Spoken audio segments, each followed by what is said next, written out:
घर से दूर और खुद की खोज में हम निकल चुके हैं एक ऐसी जर्नी पे जो हमें खुद से मिलवाएगी। और ये जर्नी हम शुरू करेंगे मैया नर्मदा के साथ।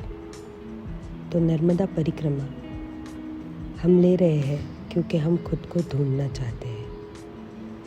क्या पता शायद हमें हम मिल जाए। जब आप नर्मदा परिक्रमा शुरू करना चाहते हो तो सबसे पहले आपको ओमकारेश्वर या मीठी तलाई जाके अमरकंटक जाके संकल्प के लेना होता है कि आप ये नर्मदा परिक्रमा पूरी करोगे। अगर आप पुरुष हो तो आपको आपके सर का मुंडन कराना पड़ता है। पता है मुंडन किस लिए करते हैं? ताकि जब हम नर्मदा मैया में डुबकी लगाते हैं तो हमारे शरीर में, हमारे मन में जितने भी पाप होते हैं वो सारे पाप हमारे बालों के जड़ों में आके बैठ जाते हैं, क्योंकि वो डर जाते हैं। और जब हम मुंडन करते हैं और सारे बाल निकाल लेते हैं तो जड़ों के साथ उन पापों का भी तर्पण हो जाता है, ऐसे कहा जाता है। तो इसीलिए मुंडन कराने के बाद ही हम नर्मदा परिक्रमा की शुरुआत करते हैं।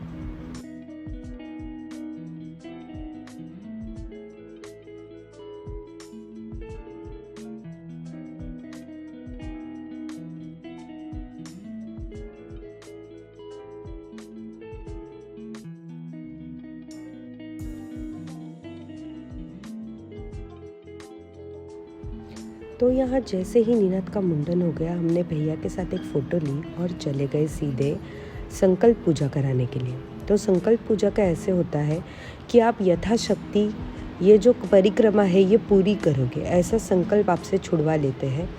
इसमें आपको लगते हैं आपके जो लठ आप साथ लेके चलोगे उसी के साथ नर्मदा मैया का जल आपको लेना होता है।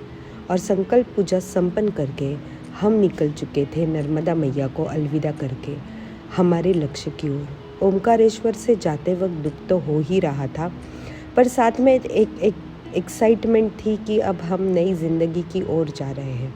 तो हमने शुरुआत की यहाँ से तेजाजी अखंड अन्न क्षेत्र से। यहाँ हमने खाना खाया, इसे कहते हैं प्रसाद पाना। तो हमने यहाँ पे प्रसाद पाया। ये जो भैया है और मैया जी वो यहाँ पे सेवा देते हैं। जब हमने चलना शुरू किया था तब बज रहे थे दोपहर के 1। पर सच कहूँ हाईवे से चलने में भी ये धूप बहुत ही राहत दे रही थी, ठंडावा दे रही थी, पता नहीं क्यों। पर आगे चल के हमें पेड़ों की छाँव भी मिल रही थी। मन में एक्साइटमेंट थी क्योंकि हमें 3500 किलोमीटर चलना था, पर उसी के साथ एक टेंशन भी था, क्या हम चल पाएंगे। और तभी हमारी मुलाकात हुई अनिकेत घुड़के जी से, जिन्होंने 4 धाम और 12 ज्योतिर्लिंग चल के पार करने का बीड़ा उठाया हुआ है। आप उनकी बातें सुनेंगे तो आप भी काफ़ी ज़्यादा मोटिवेट हो जाएंगे। तो ये है आपके सामने अनिकेत जी। मी अनिकेत घोडके, महाराष्ट्र पुण्यातून आहे। तसा मी सांगलीतला आहे। मी 12 ज्योतिर्लिंग 4 धामची पायी यात्रा करतोय। आता मला 7 महिने झाले, 5 ज्योतिर्लिंग झालेत माझे। ते पहिला पुण्यातून चालू केले, भीमाशंकर, त्र्यंबकेश्वर, सोमनाथ, नागेश्वर, द्वारका, उज्जैन, खाटूश्यामजी पण झाले। ओके। तिकडे जाऊन मग उज्जैन झालं, आता ओमकारेश्वरला चाललोय। 6वं ज्योतिर्लिंग आहे माझं। अरे वाह, नर्मदे हर। ये वो भैया है जिन्होंने हमें आज कहा है कि आप जूस पी लो। आज हमारा नर्मदा परिक्रमा का फर्स्ट डे है। बहुत अच्छे लोग मिल रहे हैं। नमस्कार। आज है हमारा नर्मदा परिक्रमा का पहला दिन और आज हम निकले हैं ओमकारेश्वर से और मोरटक्का पहुंचने वाले हैं अभी। तो देखेंगे कितना चल सकते हैं उतना हम कवर करने की कोशिश कर रहे हैं, बस ना। और अभी हम ना चल रहे थे तो एक जगह पे हम लोग ऐसे ही बैठ गए और ना मुझे बहुत इच्छा हो रही थी कि थोड़ी कोई चाय मिल जाए तो चलने में थोड़ा एनर्जी आए। तो एक होटल वाले भैया थे, उन्होंने खुद ही बोल दिया कि माता जी आप चाय पी लो, और हमसे पैसे नहीं लिए। उसके बाद अभी हम थोड़ा आगे चल के आए तो यहाँ पे एक भैया है जो मैंने आपको अभी दिखाए। तो उन्होंने कहा कि मेरी तरफ से थोड़ा थोड़ा गन्ने का जूस पी लो, पैसे मत देना। हमने बोला हमने अभी चाय पी है, नहीं पिया जाएगा। पर वो बहुत इंसिस्ट करने लगे, तो अभी हम थोड़ा थोड़ा जूस पियेंगे और निकलेंगे। तो आपको क्या लगता है मीना इस जर्नी की खास बात क्या है? खास बात यह है कि आप इच्छा करो और आपकी इच्छा पूरी हो जाए। क्या आपने गन्ने के जूस की इच्छा की थी? ये तो कॉम्प्लीमेंट्री है। ये मैया की तरफ से कॉम्प्लीमेंट्री चीज़ मिल रही है। तो आज का ये हमारा होलिया है। अभी हमने बहुत मतलब कपड़े वगैरह नहीं खरीदे, तो अभी रास्ते में कहीं पे खरीदेंगे। तो अभी आज तो पहला दिन है, देखते हैं आगे क्या होता है। बीच बीच में तो हम आपको दिखा रहे हैं कि कैसा दिन जा रहा है, क्या जा रहा है। ये है वो भैया। अरे आप पी लो और जूस है ठंडा चलता है। भैया थैंक यू सो मच। कोई बात आपका नाम भैया? राजेश मौर्य, नर्मदे हाट।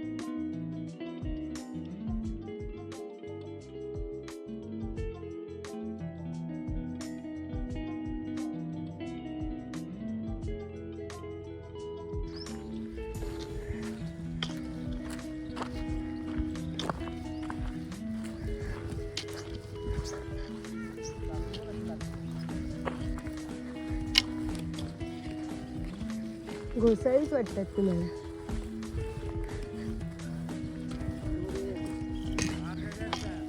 मुंबई। आप तो रोज बहुत यात्रेकरुओं को देखते होंगे यहाँ पे। यहाँ से रोड क्रॉसिंग होने वाला है। तो एक्चुअली हमें जाना था मोरटका, बट हमने कटार जाने का एन मोमेंट पे डिसीजन ले लिया और हम खेतों में से निकल चुके थे कटार आश्रम की ओर। बट हम जितना चल रहे थे वो आ ही नहीं रहा था, क्योंकि किसी ने हमें कहा था कि वो 2 किलोमीटर की डिस्टेंस पे है। हम 2 किलोमीटर चल रही है, फिर हमें बताया गया कि वो 2 किलोमीटर के डिस्टेंस पे है। हमने जब चलना शुरू किया था तब बज रहे थे 1 और अब बज रहे थे दोपहर के 4। तो हम लोग लगातार 4 घंटे चल रहे थे, बट आश्रम तो आ ही नहीं रहा था। मन में एक अजीब सी घबराहट भी हो रही थी, क्योंकि हमने हाईवे छोड़ दिया था। पर फिर हमें लगे ये खेत खलिहान और यहाँ की जो अजीब सी शांति थी वो देख के मन को सुकून मिल रहा था। ऐसे लग रहा था कि पता नहीं हम कट के कहाँ आ रहे हैं, कौन सी दुनिया में आ गए हैं। और आश्रम की खोज तो हमारी जारी थी, पर वो था कि मिलने का नाम ही नहीं ले रहा था। तो आश्रम ढूंढते ढूंढते ढूंढते अब सूरज भी डूबने लगा था। हमारे मन में भी एक तरह का डर था कि क्या हम आश्रम तक आज पहुंच पाएंगे या फिर हमें यहीं पे सोना पड़ेगा। तो हम जब आगे बढ़े तो हम चल लिए थे 20 किलोमीटर, जिसका हमें पता ही नहीं चला था, क्योंकि हाईवेज़ पे टाइम ना बहुत जल्दी कट जाता है कंपेयर टू किसी माउंटेन पे। और सूरज डूबने के वजह से हम लोग थोड़े मायूस से भी होने लगे थे। पूरी तरह थक चुके थे, पानी भी ख़त्म हो चुका था और हमारा पानी का बॉटल भी एक जगह पे रह गया था। तो अब तो पता नहीं था आगे क्या होगा, पर फिर हमें मिला ये आश्रम। ये था सियाराम जी बाबा का आश्रम, जिन्हें तिक्कड़ वाले बाबा जी भी कहा जाता है। तो जब हम यहाँ पे आए तो हमारे जैसे काफ़ी सारे यात्रेकरू यहाँ पे ऑलरेडी मौजूद थे। तो इन्हीं के साथ हमने अपना आसन लगाया। जो यहाँ पे ये मैट्रेसेस है इन्हें आसन कहते हैं। तो ये लगा के वहीं पे बैठ के हमने कर ली पूजा। उसके बाद पंगत लगाई जाती है। पंगत का मतलब होता है कि खाना परोसा जाता है। और फिर खाना खा के हमने आरती एंजॉय की और हम सोने चले गए।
मा